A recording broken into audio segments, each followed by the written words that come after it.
So yeah, I mean, this year we're focusing on, I'd say, three primary areas. One is extending our coverage. So in the past, we focused primarily on display, but we're really building out our video capabilities and our mobile capabilities. In addition to that, we're in conversations and working with some of the walled gardens in the space. So we announced a partnership with YouTube, but we're working forward with the other walled gardens as well. Number two is really working to integrate our data into more and more platforms in the space. So met with some marketers here this morning.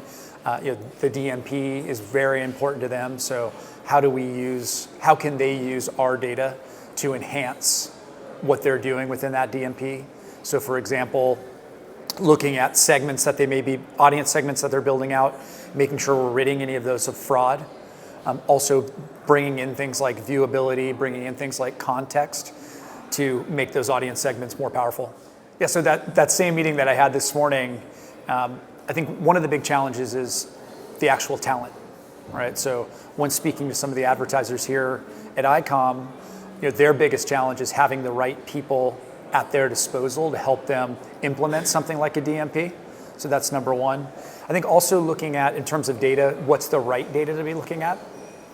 So we focus on viewability. A lot of people are talking about viewability, but how do you go beyond just the measurement of viewability to how it actually affects performance and helps drive business results?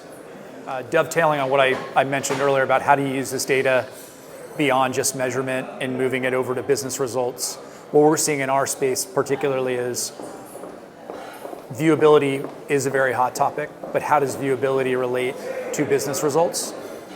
So we're starting to look at it in terms of not just viewability at a page or a placement level, but tying that back to actually a consumer, measuring their entire experience with the advertising, and ultimately finding out what's the optimal amount of time in view that person has to have, or that engagement that person has to have with that ad in order to drive some type of metric, whether that's conversion, purchase, brand lift, brand effectiveness, anything like that.